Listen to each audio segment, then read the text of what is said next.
is GATE 2021 paper. It says for the production function given root KL. So we are given a production function.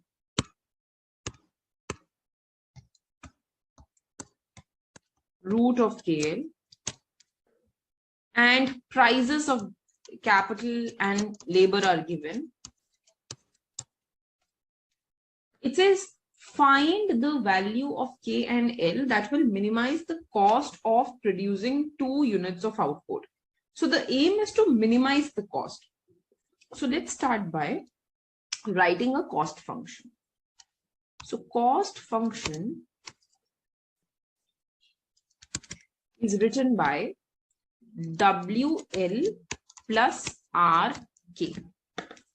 W is the wage rate. The wage rate can also be defined as the cost of labor. So you should remember this, that W represents the wage rate. And the wage rate is nothing but it is the price of labor. So the price of labor is 2. And similarly, R is the rental. Rental is nothing but the price of capital. So the price of capital is 4. So my cost function can be written as 2L plus 4K. Subject to the production function. So I want to minimize this subject to, what is my production function? Root KL. And I want to produce a given level of output. And what is the output that I want to produce? I want to produce 2 units of output. That is what my aim is. So subject to root KL is equal to 2. Now, there are again 2 approaches to take this. Either, as we have seen this, you form a Lagrange. So you can say to minimize 2L plus 4K plus lambda 2 minus root KL. Or you simply use the cost minimization condition. Both will give you the same result. So cost minimization condition. And this is given by MPL by MPK is equal to W by R. In other words, MRTS LK or KL, because here I'm taking K below, KL is equal to W by R. This is my cost minimization condition. So I want to find marginal product of labor now. So my production function is root KL. Marginal product of labor is given by what? How output changes when capital changes. So this will be differentiate this function with respect to K. And you will get 1 by 2 root K into root L. Very simple, right? You can write this as root K into root L. Root L is a constant. I'm doing a partial derivative only with respect to K and I'm getting this. Similarly, when you go ahead and you find MPL, this will be how output changes when labor changes. So you will differentiate this with respect to labor. So you will get 1 by 2 root L into root K. Now from here, I can find MRTS. So MRTS will be MPL by MPK. This will be 1 by 2 root L into root K upon 1 by 2 root K into root L. So if I solve this, what will I get? I will get K by L. And I have to equate this equal to W by R. And I know W is 2 and R is 4. So which means 2 by 4. So what will I get? I will get K by L is equal to 1 by 2, which means 2K is equal to L. So by using the cost minimization condition, by putting MRTS, equal to W by R, I have got this condition finally, that 2K is equal to L. Now it is already given to me that I want to produce 2 units of output. So my production function is given to me as root KL is equal to 2.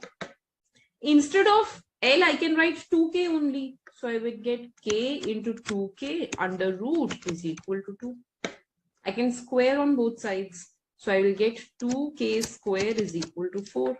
So I will get K square is equal to 2. So I will get K is equal to root 2. And what is L? L is 2 times of K. So 2 root 2.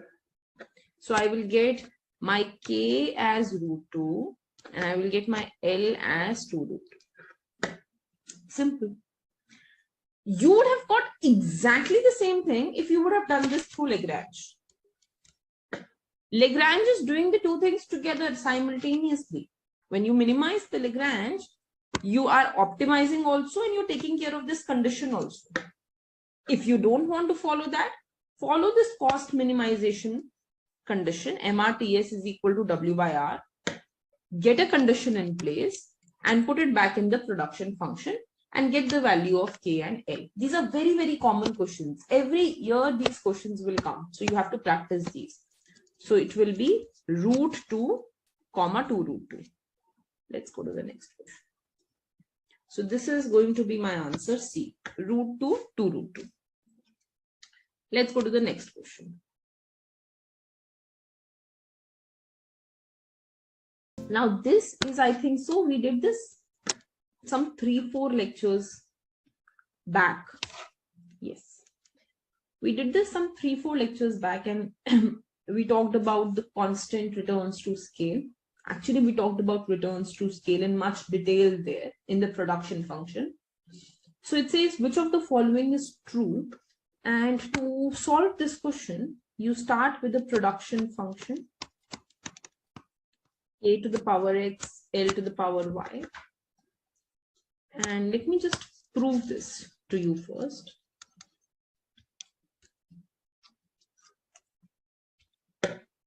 So what should you do? Instead of K, you should replace it with lambda K. Instead of L, you should replace it with lambda L. And you will get lambda to the power x, K to the power x, lambda to the power y, L to the power y. And this will be your new production function, lambda K, lambda L. So you can rewrite this thing as, you can take lambda common and you will get lambda to the power x plus y, K to the power x, L to the power y. And this will be lambda to the power x plus y into the initial production function. This will be your new production function. So if we notice, if this x plus y is 1, then we get only lambda with power 1. So that becomes a constant returns to scale. So based on that, my answer is x plus y is equal to 1, because the question is asking what is a constant returns to scale production function. So the answer is B. When x plus y is equal to 1, it is a CRS production function. It says consider a competitive market where demand and supply functions are given by this. Very simple. You're given a demand function 12 minus 2p and you're given a supply function 4p. The tax rate per unit of the output that maximizes tax yield is. Okay. Now, this is a concept which we will actually do a little in macroeconomics also, as to what is the optimum tax that should be charged. So usually, I'll just give you a gist here, but we will once read it in not completely macro also. It's a part of bits and pieces. It comes in Indian Eco also. We have something which is known as a Laffer curve.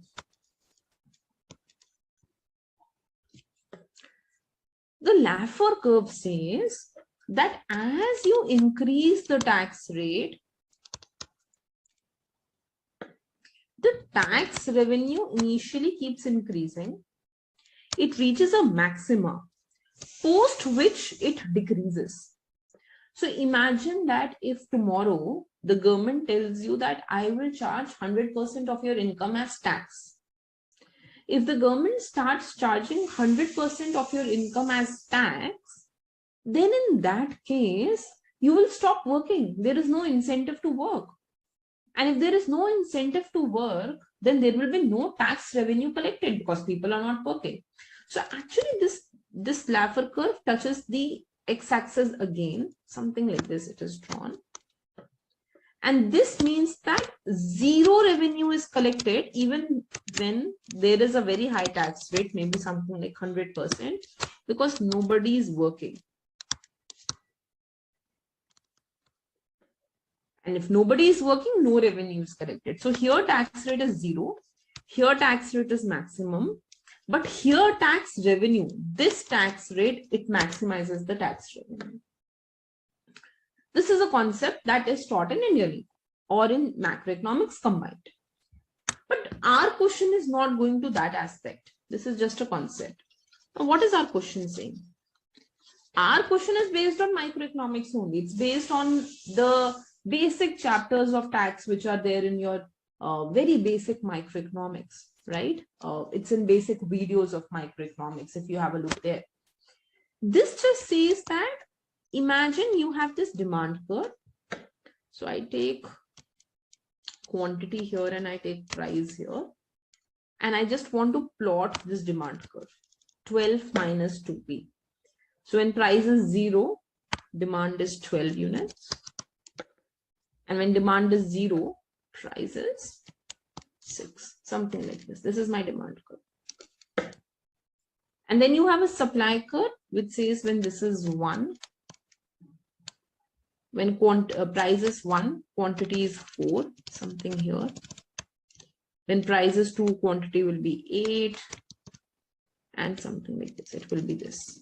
This will be your supply curve. Currently, this is the situation. So if you want to find the equilibrium will be where demand is equal to supply. So 12 minus 2p is equal to 4p. 12 is equal to 6p. P is equal to 2. So at price 2, this is your equilibrium. And Q will be 8. This is your equilibrium quantity currently. Now imagine that there is a tax which is imposed. Let's say that the tax rate is T. So suppose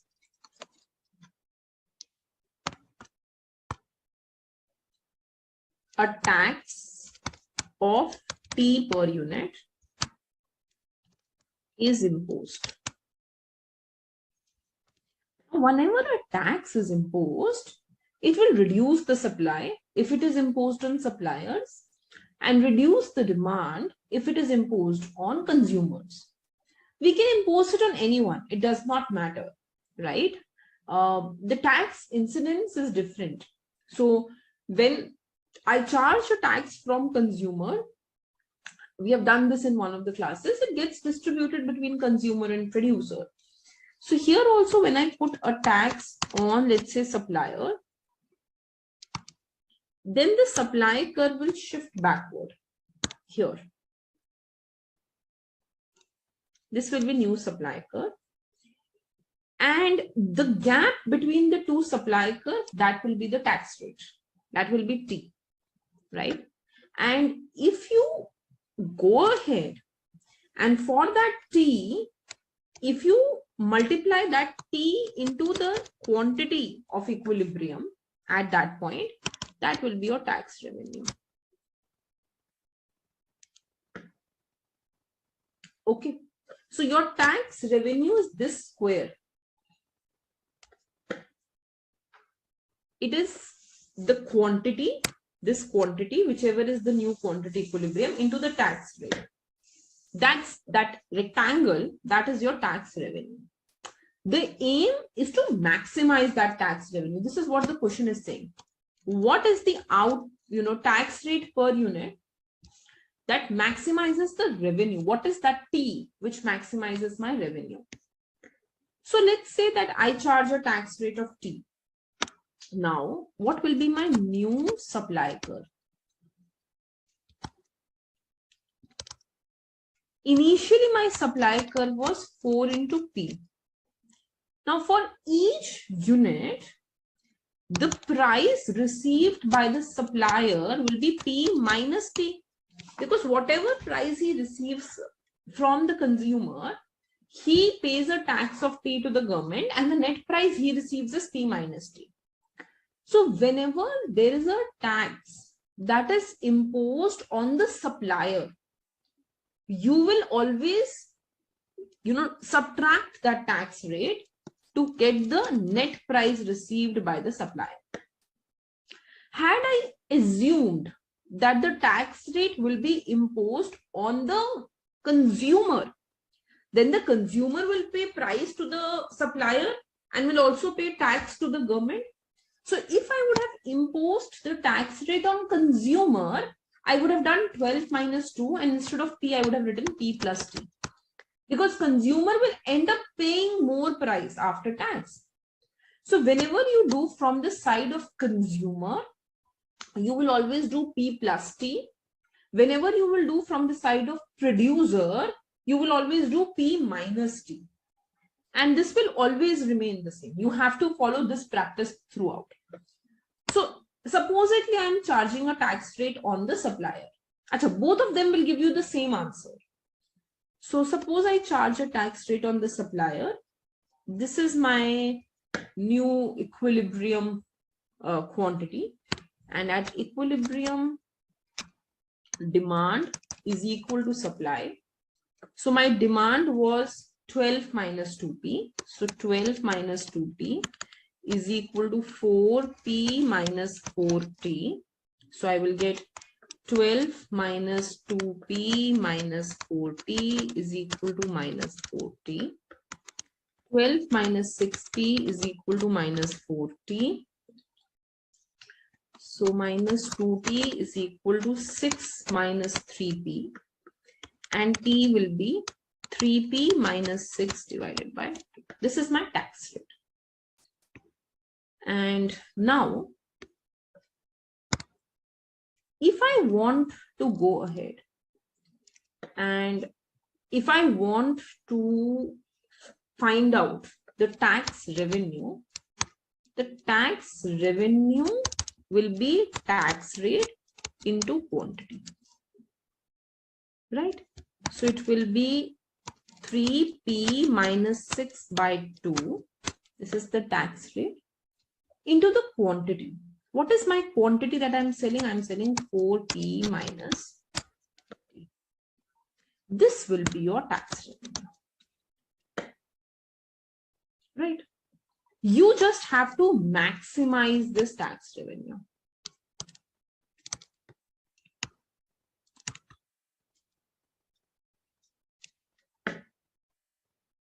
Whichever tax rate maximizes this tax revenue, that will be your optimum. Now, you could have done exactly the same thing with the other aspect also. So as I just mentioned, instead of going ahead and instead of doing it like this, instead of subtracting it from here, you could have found the equilibrium the other way also. So you could have done that quantity demanded is equal to 12 minus 2. And instead of price here, you would have written P plus T. Quantity supplied would have been 4P. And then by solving this, you would have got 12 minus 2P minus 2T is equal to 4P. So you would have got 2T is equal to 12 minus 6P and T is equal to 6 minus P. If you would have charged from the consumer, you would have got this. But after finding the final equilibrium, the answer would have been the same. So you either charge it from the consumer or you charge it on the producer. The answer, the final answer that you will get for the optima quantity will remain the same. The only thing that you have to remember is if I am charging my tax on the producer, then I'm going to shift my supply curve upwards. But if I'm charging my tax on the consumer, then I want to shift my demand curve downwards or backwards. So this thing has to be clear to you. When I do this, then also the gap between the two demand curves is the tax rate. And multiplying that tax rate with the quantity, that is going to give me the tax revenue. Yes, we did this also. And in fact, I proved this in the class. Right? So if you have missed that lecture, look at my proof. Towards the very end of maybe 2 classes back, we tried to prove this question, this equation. We got the complete growth equation in the class. So we are using exactly that now. So let's see that. So I'm given y is equal to a k to the power 0.5 l to the power 0.75. It says that A denotes total factor productivity and Y denotes output produced. All capital and labor are fully employed. Suppose the growth rate of labor is 1%. So it's given that the growth rate of labor is 1%. The growth rate of capital is 4%. And the growth rate of output is 4%. What is growth rate of labor? How do I write that? It is written by 1 by LDN. We know this, right? Growth rate of capital is given by 1 by KDK. And growth rate of output is given by 1 by YDY. These are the growth rates. So in order to find these growth rates, let us go ahead and let us take log on both sides. So I will get ln y is equal to ln a plus 0.25 ln k plus 0.75 ln l. And let's do a total differentiation. So I will get 1 by y dy is equal to 1 by a dA plus 0.25 1 by k dk plus 0.75 1 by LDL.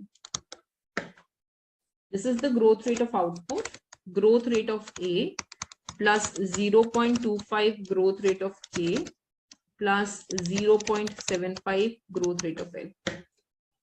In fact, we also discussed the importance of powers. What does 0.25 mean? What does 0.75 mean in the class? So you should go ahead and refer that also. So now my growth rate of capital is given by 4. So here I will replace it with 4.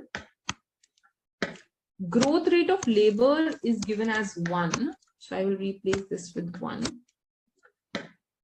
And growth rate of output is given by 4. So I will replace this with 4 is equal to GA plus 1 by 4 plus 3 by 4.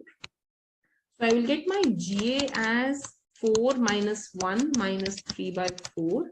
This will be 3 minus 3 by 4. So 3 minus 0.75, which will be 2.25. So the growth rate of A, which means total productivity, is given by 2.25. We have done this in production function. We also talked intensively about what total factor productivity means. So it's just, very simple question based on that lecture. It says, suppose that a firm has the following production function. And the production function is given by min of x1, x2 plus min of x3, x4. Which means X1 and X2 inputs are complementary goods. They are to be used together. And X3 and X4 are complementary. They are to be used together. The per unit cost of Xi is given by 1, 2, 3, 4. Is it? No, is given by 1, 5, 3, 6. So W1 is given by 1. W2 is given by 5. W3 is given by 3. W4 is given by 6.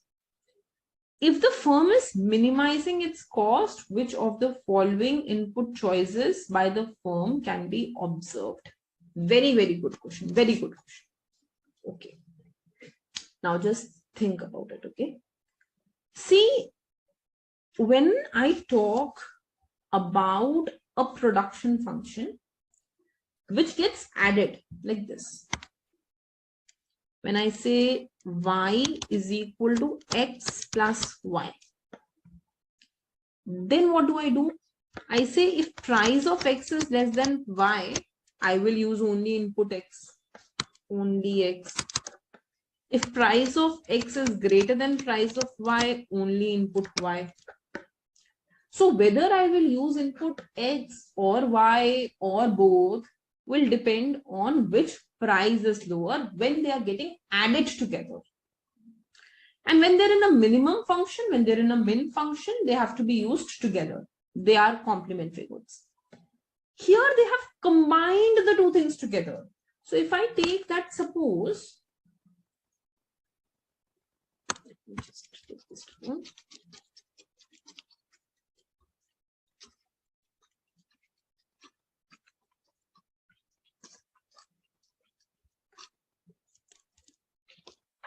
So let's say that I suppose that min of x1, x2 is given by capital X, and min of y1, I mean x3, x4 is given by capital Y, suppose. Then my production function, it will be x plus y. So x1 and x2 are used together. They are complementary goods, but they are substitutes of x3 and x4. Either you will use x3 and x4, or you will use x1 and x2, depending on which is cheaper. Now I am given that W1 and W2, they are 1, 5, and W3 and W4 are 3, 6. And I have to use them equally. 1 and 2 have to be used equally. So to produce 1 unit, if I use 1 and 2, what is the cost that I will be incurring? 1 plus 5, which is 6 rupees. And if I use input 3 and 4, what is the cost I will be incurring? 3 plus 6, which is 9 rupees. So clearly the input combination of 1 and 2 together, which cost me 6 rupees, is cheaper than 3 and 4 together. And clearly it is because they're getting added. 1 and 2 together formed X. 3 and 4 together formed Y. And here they're getting added. They're substitutes of each other. I will use the one which is cheaper. So I will use only X, because this X together costs me 6 rupees. 1 and 2 together. And Y costs me 9 rupees. So I should be using only X, which means I should be using only input 1 and 2 and not input 3 and 4.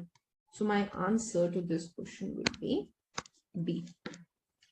Because input 1 plus 2 together cost me 6 rupees and 3 plus 4 together cost me 9 rupees, it is much better to use input 1 and 2 together and leave on 3 and 4.